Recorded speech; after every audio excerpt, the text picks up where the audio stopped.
You're listening to Wicked Thoughts, a podcast by Flair Castro, founder of DashoContent. This show is dedicated to helping founders and professionals understand business trends, digital marketing, and how to be a better entrepreneur. In Season 6, we dive into a dash of AI in marketing, exploring how artificial intelligence is revolutionizing the marketing landscape. From automation to personalization, we'll uncover the impact of AI on marketing strategies and execution. Let's get into it in 3, 2, 1. Welcome to Dash Ed and Wicked Thoughts webinar and podcast series. For Season 6, we are tackling AI in marketing. I'm Flair Castro, your host, founder and CEO of DashoContent, and with me is my co-host, Ms. Charlene Verlove. Hi, Ms. Charlene. Hello. She is our Chief of Staff of DashoContent.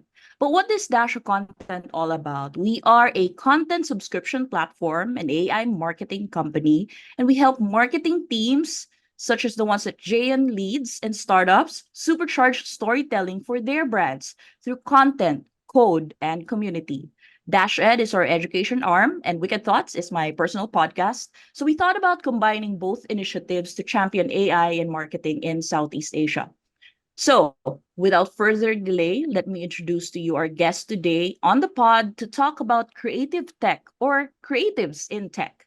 We have the privilege of introducing our creative guest, Miss Jaiun Roa. Jaiun here is a marketing and event specialist in SIMP, but before that, she managed a lifestyle magazine, worked in a PR agency, and did freelance writing. When she is not working, she spends most of her time reading, gaming, watching documentaries, and traveling. Jaiun graduated a Bachelor of Fine Arts in Advertising Arts from the University of San Carlos. Guys, please join us in welcoming Miss Jaiun Roa. Welcome, Jaiun. Hello, everyone. Thank you for having Hello, me. hello. Hi. Jaiun, you want to talk a bit about yourself? What didn't I cover on the introduction? I believe you've covered everything the Claire. So yeah, so to introduce myself, I'm Jaiun. I'm a marketing and event specialist in a tech company called Symph. And outside Symph, I'm also a sponsorship lead for Google Developers Group Cebu. And when I'm not doing Google Developers Group or Symph, yeah, I take the time to also like have some me time as well and do hobbies that I like. So yeah, that's just me, basically, just vibing through life and everything. I love it. You have such a colorful background, Jayon. So, what inspired you to make the transition from a more creative field, like the magazine management, the PR, copywriting, social media management? What inspired you to move into the tech industry, which, I'm not saying is not creative, still very, very much creative, especially, you being in the event management side of things. But yeah, what happened? What inspired you to do the switch?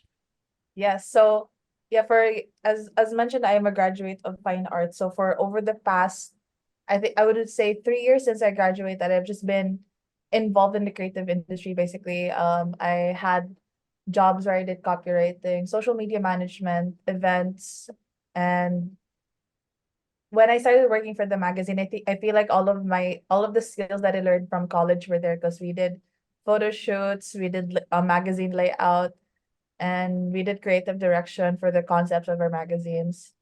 And then suddenly, when felt like it was my time to leave the magazine, I was looking for a really for a fun place to work basically, and also not just a fun place to work in, but a place where I would also grow. So a lot of my friends or my close friend rather recommended Symph, a tech company. So I thought to myself I would want to try applying there because I did try applying I think a year before I actually became an employee, but I was no one got back to me during that time. So I did apply and I was able to get in, and here I am in Symph 4 years and counting. I'll be my work anniversary will turn 5 this year. And Wow. I was already like informed ahead, like, Symph is a tech company. So of course, like when I apply, I need to have like a little bit of technical knowledge. So I don't know how to code, but I do have a basic knowledge of how tech works and everything. And once I got into Synth, I've gotten to really get myself involved more in the tech industry when I started doing marketing there. So before, when I joined Synth, I was actually first a project manager, and then I got transitioned to marketing. So when I started marketing, that's when I got myself involved in networking events. So that's where I got to meet different people who wanted to learn more about technology and everything. Then I got into Google developers group because majority of the people there are from Simp as well. So it also got me not involved with people who were looking for tech, but rather people of the Cebu tech community. So it was really nice to meet different people there as well, meet different developers, not just developers, but also people who don't code, like UI UX designers, project managers, startup founders, etc. So I got myself involved. I got to learn a little more about basic technical jargon without having to need to code. So getting myself getting to learn more about tech was very new and fascinating for me because get to share I also get to share the knowledge I have with my friends as well who also are not working in tech. And thankfully, I think because of how we are growing as in this digital age, I also have creative friends who also are working for tech companies as well, but they're also not in the technical position like me. They're more in the creative position or admin position as well. So I'm still glad that even though I'm in this industry now, I still get to contribute my knowledge with what I've learned working in the creative industry for the past few years as well. So yeah. I really identify with that, Jayon, because before coming on board at Dasho Content, I had no perception of what like the tech world was like. I didn't know much people in that space. And I remember like one of the first product meetings that I attended and all of that jargon was being exchanged. I was just like, huh? So diba? So what about for you, Jay? And like how what was your perception of the tech world, the tech industry, before you came into synth? I think basically my general perspective of the tech industry is like we have these key players like Mark Zuckerberg, Elon Musk already doing things like this to evolve tech somewhere. So that was like my perception, like, oh, I know about the newest technologies of the iPhone, Samsung, etc. Because I also keep myself up to date with how smartphones are also evolving. Because I think that was also during the time I was trying to look for a new smartphone. But Exactly. I settled with Apple. I'm loyal to Apple and everything. So that was my perspective. Like there are these people, CEOs, startup founders who are doing things to make our lives better by creating these digital solutions. So that was my general perspective, my understanding of the tech industry before I worked for a tech company, basically. That's amazing. And then again, as we look into your background, you've been to a lot of types of companies. Like it's a bag of various industries, I would say. So across that, promoting, being in PR, magazine management, freelancing, how has it influenced your approach now that you are marketing in the tech sector? Can you give us like a breakdown about before, when I was promoting, let's say in PR, I did it like this, but now in tech, I have to do it this way. How has that changed? I wouldn't say it has changed, more of like the same learnings that I have gained through like working in a PR agency, in a lifestyle magazine. I still bring those learnings to the tech industry as well. I think what has just changed through the years is because I started really got myself into work after I graduated 2016. And through the years, a lot has changed basically, especially in trends like in Especially in social media, for marketing. example. Yeah, If, for example, in marketing and social media, you wouldn't do a post the same way that we did it last year. So, for example, with the change, especially in the age of AI, the way we true. present things is very different. And when platforms like, I would say, for Snapchat was one of those platforms where you get to publish about your day-to-day life in a very short way, and it disappears 24 hours later. Then eventually Facebook and Instagram did the same Yeah. thing. Now all social media platforms are doing stories, and now we have TikTok that showcases short form videos because we've come into realization that the attention span of people is not as wide so that's why And it's we getting have shorter every year. like that's so sad. So that's why we have these platforms to keep the people hooked while we present something within the short period of time. So that's how it has I would say it has evolved through the years with the way we do social media. So I also have to learn the ways of TikTok because I'm also not that well versed in that as well. So I still have the same learnings that I had in the creative industries. Just me right now who works in marketing, I have to keep up with the trends that are happening right now. So I'm just catching up. Basically, I'm chasing down those trends and everything. So basically just really learning how social media trends are right now, then that's how we That is project true. Yeah. that as well. Yes. So like 2016 when you got started and now 2024, you constantly mentioned that there's a huge shift or there's been changes. What are these changes? I think the same thing that I mentioned a while ago, like the way that we present content already online, it's very different. Like back then we were able to record like 15-minute Longer. videos that people would still watch. Now people just need 10-second TikToks and then they get all the information they need. And I think what was also I would say something that business owners also learned during the pandemic, Yeah, especially because we during the pandemic we had limitations of going outside because we were trying to keep us protected. They also learned how to do TikTok themselves basically by true. showcasing their business through these videos. And then I get to see that TikTok videos, especially in the business side, have been more creative. I don't know if you guys are familiar with that TikTok video where this guy brings a credit card and then he trips and then they swipe the the Tell us about it. terminal We've been and the getting people requests about that. wave. Something like That is so that. So true. like you get to show how your business works already within the span of 10 to 20 seconds and it gets people hooked compared to how it was done in the past where you had to work on you have to work on so many campaigns just to get something out there. You have to work That's true. with a production team, you have to work with videographers, art directors, or basically a whole ad agency. Now you can just create these videos at the comforts of your home and it's you still get to sell your business basically. So that's just one example. And because we One have example.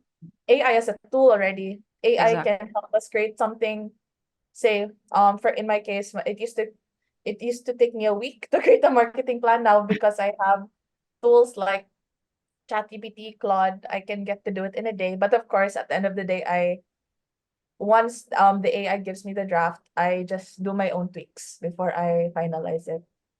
So yeah. Okay. And since you mentioned AI, this has been part of a huge shift of marketing. Like marketing, specifically digital marketing, is not what it used to be. Mm. Aside from the short attention span, you have short form videos getting, popular every single day, memes and all that. You also have AI, and you mentioned some of the things that you've been doing as part of your how you do your work, like tech events and in the marketing. So, do you have specific tools or AI tools that you really love to use every single day at work?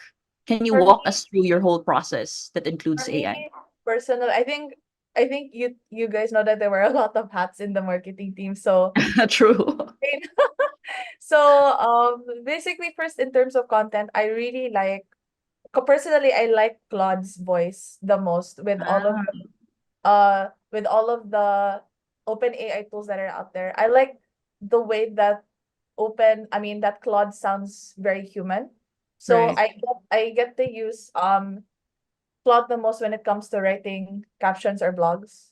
For Mhm. example, for creating plans, market research, I like using ChatGPT because it's also very technical in its own way. So I don't really have like a day-to-day routine with how it goes. That I'm just really like all over the place. But I really rely on those tools to help So me. you recommend Claude I like for Claude and ChatGPT for just for actually. with my personal bias. I love Claude because of how more human it sounds. So that's what I use for written content. For I ChatGPT, agree with Claude. It doesn't have all those, like, those ChatGPT buzzwords like unleash and like the Elevate.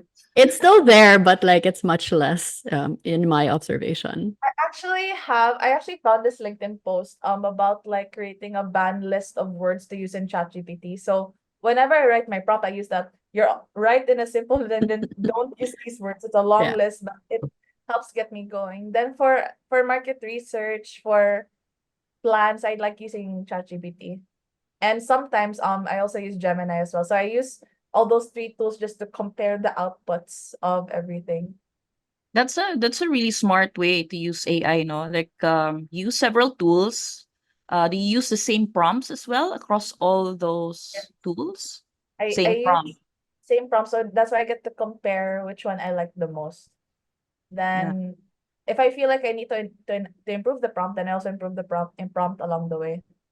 So speaking of prompt, they call it prompt engineering, right? I mean, for those who are listening who are not familiar with prompt engineering, what is it for you as a marketer? How do you do prompt engineering?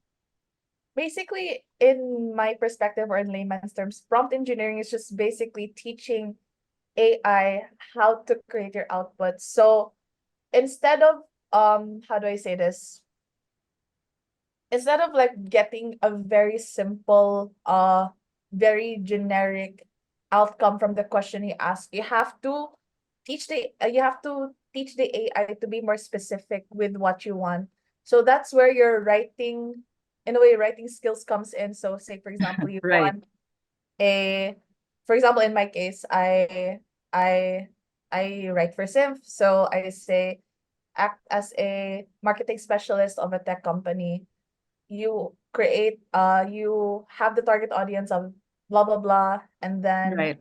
you're asked to create a 2 to 3 sentence caption. So it's like I make it more specific and more specific, just so I can get what I want.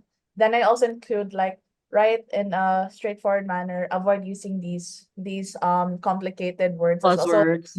I just become very specific in my prompt just to get what I want out of the AI. Because I think during the beginning of ChatGPT as well, I remember I started asking very generic questions, and then it's the same. Then I get an answer. Then when I ask something Right. else, it's like the same answer I get as well. So it's like, oh, I think I saw this answer before in the past. So I make my this is where prompt engineering comes in. So I make my questions very, very narrowed down, more specific. So I'll really get what I want. And the AI as well will get to understand what I'm asking from it. So Right. that's Yeah, that makes sense. And doesn't it, I mean, I'm not sure about you, but doesn't it get tedious trying to prompt every time you need something from AI? I feel like that's a challenge right now with all these, chat bots, and then they have, they're really smart, but then you have to prompt it over and over. Doesn't it get tedious for I you think personally? for me, no, because I'm a writer, so I'm used to it. Pero I do have like in my Notion like a list of prompts that I use. So every time I feel like there's a need to improve my prompt, then I change it in my Notion page and then I copy paste it for the next time Right. I ask GPT for it. But I do know that sometimes the answers I get are not what I want. So that's really where my prompt engineering skills come in. I just have to continue asking and asking and asking until I get what I want. Then I get to study where I could improve on my prompt or what went well. Then I apply to a revised prompt. Then I can bring that prompt into the future when I need to ask ChatGPT or Claude or Gemini again. That When is I true. yeah. Yeah, that's a smart way to document it. How long would it take you? Because I'm really curious about like talking to a fellow marketer who's using an AI tool at the moment. Like I really want to go granular with this. How long does it take you? Let's say, for example, you want to create an Mhm. article or a blog post, let's say 500 words, and you want to use AI to, let's say, augment or make the whole process faster. But how fast is fast with using AI to create a 500-word article for you? Okay, so I think speaking from my perspective of working in Sim, I would honestly say that there are times that the AI tools don't really give me what I want, because when we share stories from Simp, we really make it as personalized as possible. So we really put our tone in it, we put in our words if need be. So when I say creating a draft or an initial draft for a 500-word blog article, I would get what I want maybe after the fifth prompt or something. So that will take around 15 to 30 minutes to get the draft. Then when I add my personalized touches or the personalized touches from whoever writes the blog in Civ, that'll take me maybe another 30 minutes to 1 hour to do those final touches. Then what Personalized. does take time is the reviewing process. So because we're an agile company in Civ, we basically just iterate and change along the way. The feedbacking will also be kind of like a loop as well. So I get the initial feedback, we sit down together, then we do edits, and then we do edits and edits until we publish it. So yeah, the feedbacking still needs to be done between people, basically, just to get the outcome that we want. Yeah. For an AI tool to be part of the whole marketing process at the moment, um, the investment is 30 minutes of prompting to get the Yes. initial draft, like you Yes. mentioned. Okay. And as a marketing manager, I'm sure this is not the only task that you are juggling at the moment. So I wanna understand what's on your plate right now as a marketing manager. I mean, do away with AI. What are you doing every day for the company as a marketing manager, and how do you juggle it? Everything. I do everything, Char. Um, basically, Amen. We hear that a lot. I'm very thankful because I do have my team. We're a team of 5 to 6 people. We all work together. Like in a way, we're all managers of our own initiative, basically. Projects, So right? yeah, I won't really get down into detail of like who does what, but more of like we all have our own responsibilities and we own initiatives. Then we ask each other to help each other out with our initiatives, but we all have like a certain initiative we're owning. That you champion. So, so yeah, when we say need help with say market research or creating content, etc., then that's when we bring in tools like Claude, like ChatGPT, like Gemini to help us get what we want. And because we're doing a lot of market research at the moment, we also are using tools like Perplexity AI to also get answers that we want. So we still use AI, but at the end of the day, we're still like doing things manually just to As just to get humans. final touches done need.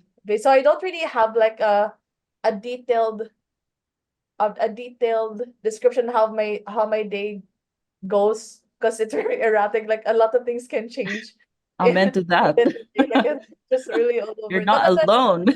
yes, well, I would say yeah, these tools, these AI, and I've given a couple of talks about like basic AI. I talk about AI to my friends because my friends are majority of my friends are from the creative industry like me. So I also give them like general talks of like number one, AI is not here to replace us, it's just here to help us get our job done faster. So I always tell them that because of these tools, I've gotten things done faster basically. But at the end of the day, I still need to review it myself just to make sure that we get what we want. So that still takes time. So AI is really like a tool that helps me get the job started, and then I can carry the rest of the task along the way.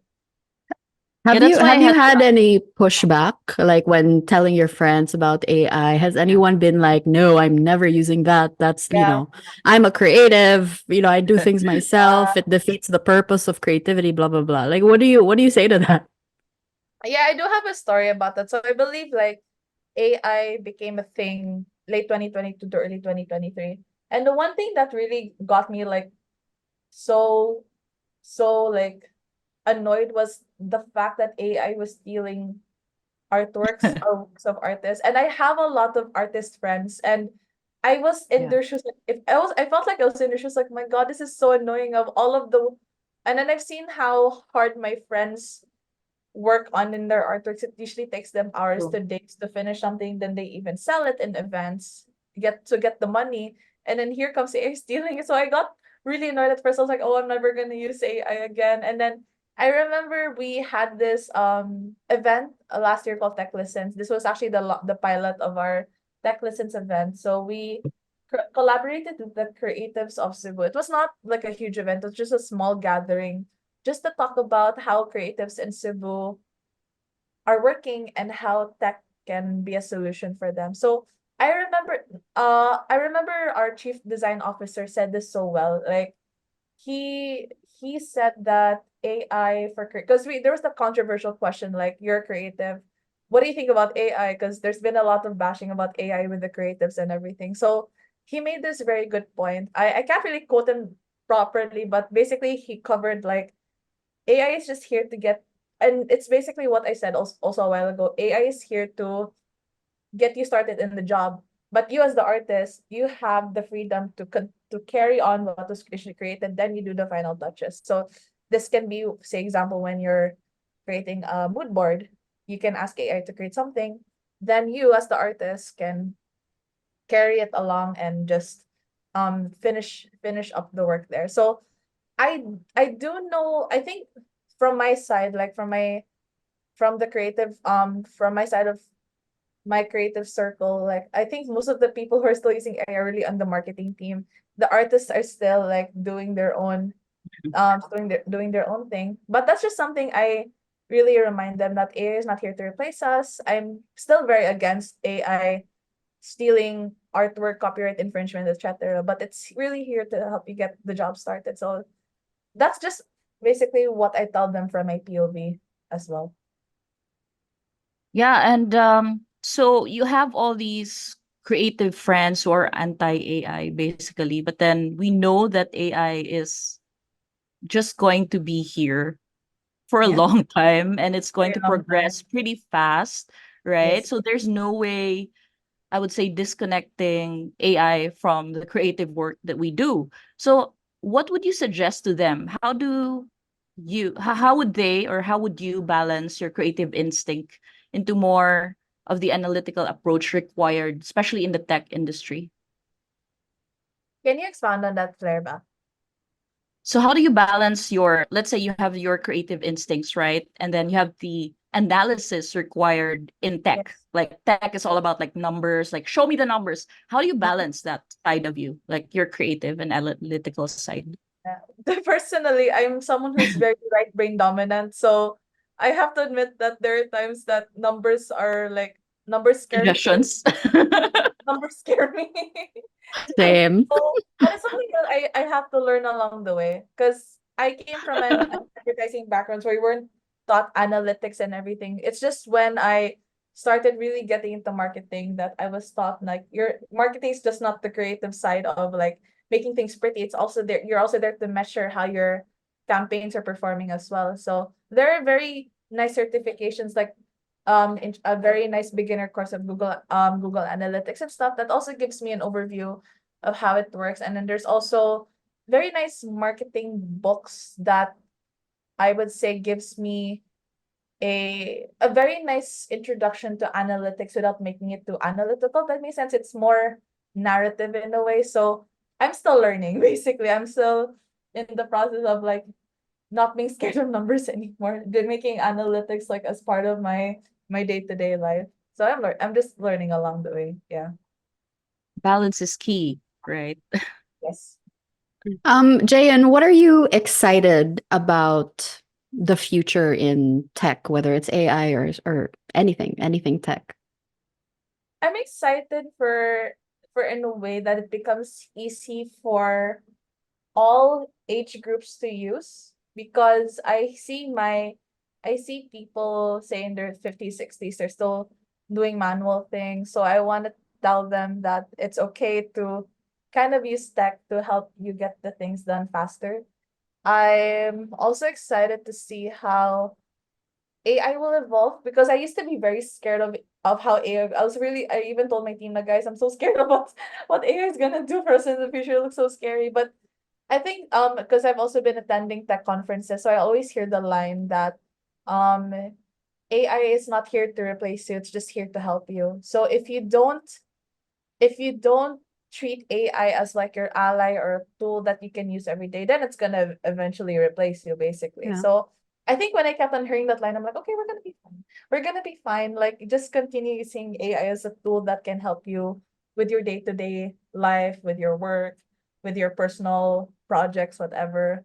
It's here to help you. So I'm looking forward to seeing how that can help us even more. Can we step back a little bit? So we established earlier that video, right? Short form video is like one of the best ways to engage, our audiences, the brand's audiences. Are and obviously the video is more complex than, let's say, generating text, using tools to generate text. Are you guys using AI for creating your short form videos? Are you generating videos using any tools? Yeah, is that something you've explored? Yes, we have explored it last year. How using these tools to create short form videos, but unfortunately, we still use Premiere Pro at the end of the day because I think Mhm. that's something we have done, especially last year when AI became a thing. We just played around with so many AI tools to the point we end up thinking, okay, it's not working for us, so we end up not using it anymore. So we've tried it. Sometimes it's not 100% accurate or it doesn't align with the creative direction of our video. So we're back to using Premiere Pro at the moment. But hopefully we will find that perfect AI video editing tool soon. Same. I hope so too. So you mentioned, all the basic AI tools, ChatGPT, Claude, Gemini. Any other recommendations for our listeners? Maybe you also mentioned Perplexity, which is something I use as well. Do you have any other tools you want to recommend? Yeah. So at the moment, I would say yes for copywriting or creating content. I do like Claude because of the voice of how human it sounds. For market research or for creating marketing plans, I do recommend ChatGPT or Gemini because it's more technical. It creates more detailed flows. For creating graphics though, I don't have an answer for that at the moment as we still do it manually as well. Yeah. So yeah, those are the tools I can recommend at the moment. And of course, like Perplexity for market research. It's something that I'm still newly using, so I can't really like advocate for it at the moment, but Mhm. we can also give it a try as well. Okay. I have a question about, and I love asking this question to fellow marketers because I feel like it creates this kind of bond, especially those using AI. What's your favorite slash cringiest AI sounding sentence? So mine would be like unleash the power of blah blah blah. So what about you? What's like the most AI cringe thing you encounter the most?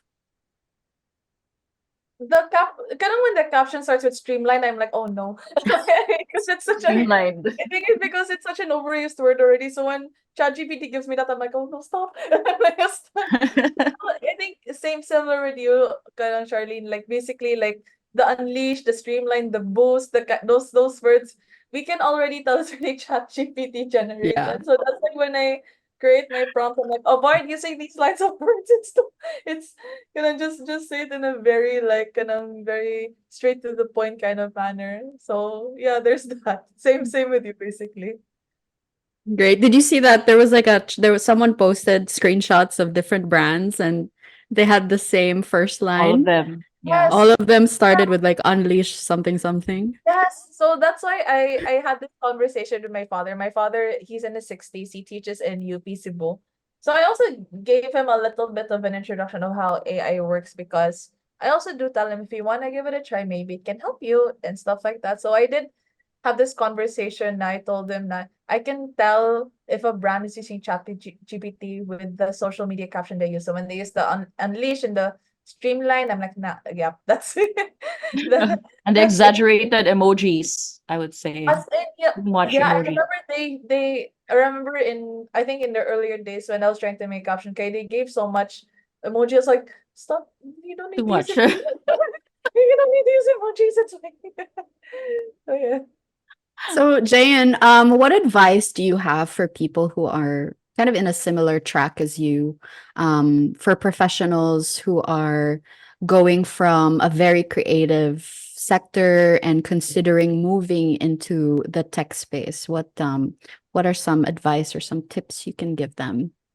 This is something I usually advise, say, first to my cousins, because a lot of my cousins right now are in college or about to graduate. So I always advise them, why not give tech a try? Because that's where the money is right now. That's where people are really growing. You get to see evolvement yourself. So I say whether you are a coder or not a coder, you can give it a try because there's still positions, non-technical positions left for you, especially when you create a startup.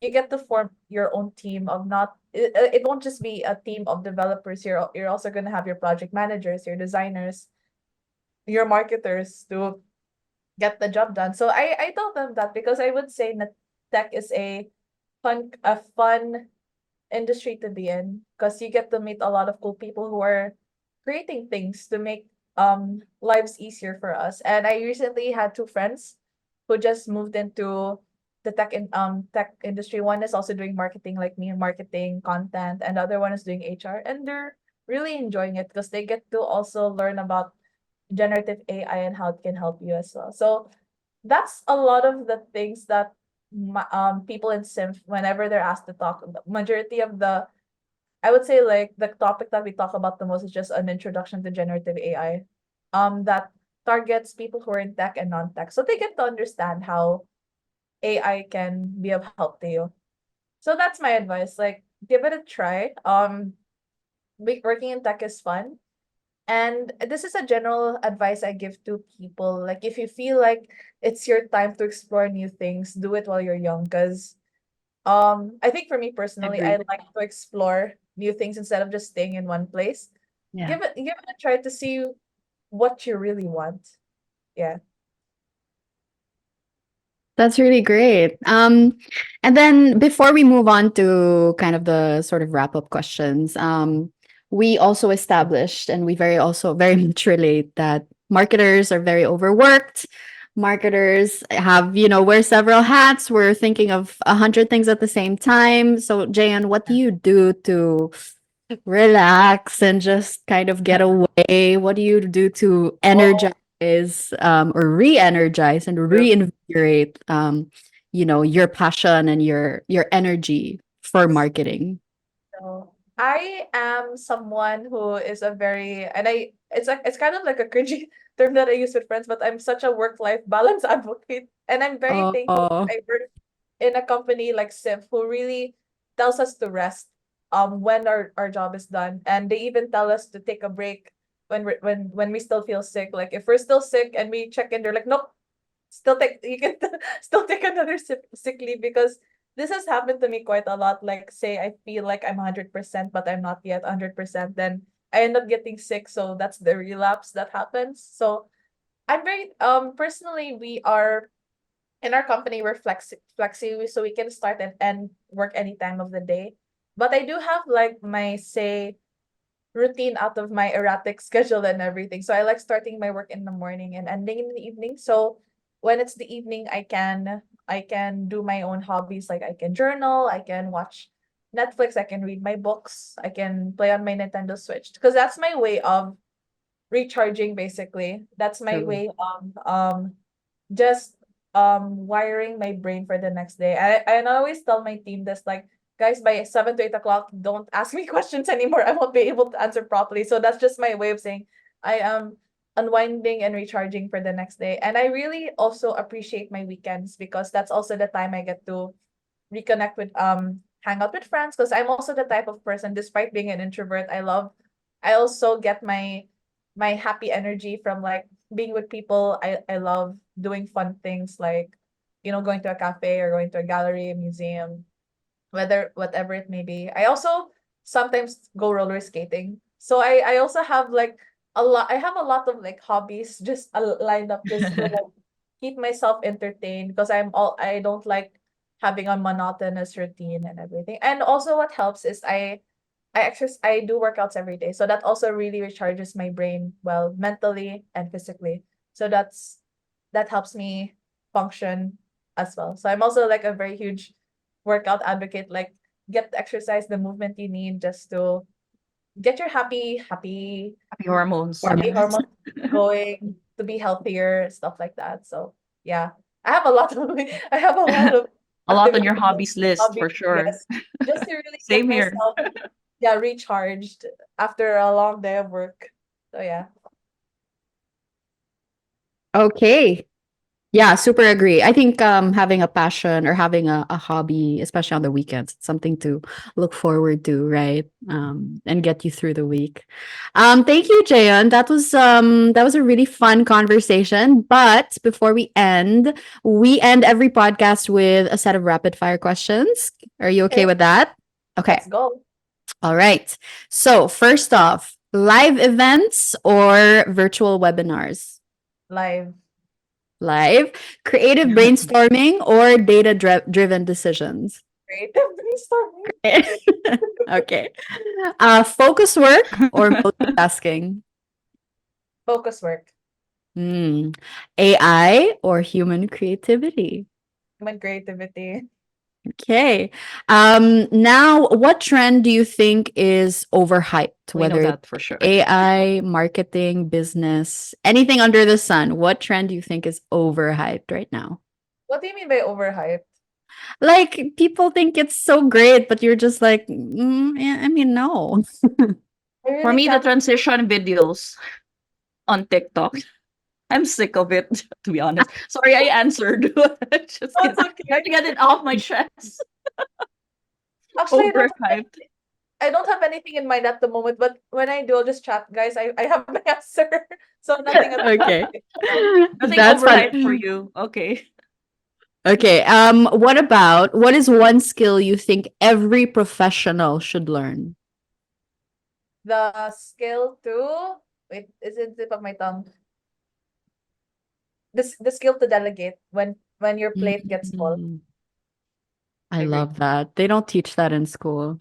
Yeah. Mm. No, we have to learn our own. We have to learn our own. Yeah. Okay, lastly, do you have any kind of recommendation, whether it's a book, a course, a film, a song, anything? So I'm reading this book right now, Start with Why by Simon Sinek. So it basically gives you an overview of how to drive your brand. So it gives like very nice use cases, for example, from Apple on why people buy Apple. What is the hook that gets customers drawn to that brand? So it's a nice introduction. I'm actually not done with the book yet, so I'm just a little bit in the beginning, but it's a nice book for me to recommend to people who want to learn more about, because marketing has a lot of branches, right? So it also teaches you about business and how to drive your brand some more. Not in the brand creative way, but more of like a brand in general, how to get your voice out there, how to be known. I'll Okay, add great. to Go I'll ahead, add to Miss. the rapid fire, Miss C, because I know Miss Jaiun here is a huge Taylor Swift fan. If there's Ooh. one thing that you learned about Taylor Swift that you can advise to creatives in the tech industry, what song lyrics would capture that Sorry advice? to say, I'm not, actually not a Taylor, I'm not a huge Oh, Taylor you're Swift. not? Oh my God, I I'm thought just you a were. I'm just a casual fan lang, but I Okay. don't have any lyrics I can recommend, but I can commend Taylor Swift for like Okay, go ahead. her creative, how her brain works. So I can see the passion she puts in her songwriting and everything. So have that creative spark like Taylor Swift basically. Like I know that just like all of us, we all have our burnouts or we feel like giving up now. Oh, our ideas are not working. But if Taylor Swift can do it, if she can publish 2 albums in the pandemic, so can we. We can do it as well. It is. Thank you, Jayan. This is very invigorating, and I love your energy despite being Thank you. sick. Thank you for being here on our pod. So, Thank you. yeah, where can people find you on social? Or maybe you can plug a bit about Simf. What are the projects that you're working on right now? Yes, And so I would yeah. love to plug about Simf. So again, Simf is a tech company. We started in the Philippines, but we do work with clientele all around the world. So we do services on custom software development, UI UX design. We create e-commerce websites, and we also develop mobile apps as well. And we're recently also venturing into into AI. I mean, we've been doing that for years. We've done projects, we've done KYC projects, we've done machine learning Right. projects. But right now in this age of AI, we're also promoting our AI skills even more, since Yes. we've also created a lot of AI products over the past year. So you can reach out to us. Our handle on Facebook, Twitter, Instagram, LinkedIn is SimCO. So you can just search us there. MCO. Okay. Yes. And if you want to reach out to us, get to know more about us, you can just leave us a message on our socials or email us at info@sim.co so we can get to know more about your digital needs as well. There it is, guys. Miss Jaiun Roa from simp.co. There. Much. Thank you so much for being part of the pod. And we will let you know once this episode is up. So, guys, if you want to hear about creative tech and want to listen to this episode with Miss Jayan, visit our Apple, and our episodes are right there on our YouTube as well. And of course on Spotify. So, thank you, Jayan. Thanks for your energy. Thank you so much, Appreciate Bro, for it. for Thanks so having me much. today. Thank you. See you around. Thank you, Bye Jayan. bye. And that was the latest episode of Wicked Thoughts. Make sure to subscribe and join the host on The Wicked at thewckd.com. Thank you to our sponsors, the company Cebu, Third Team Media, Dasho Work, Dasho AI, and DashoContent, a content team for your marketing department. Tune in for more wicked conversations right here at Wicked Thoughts.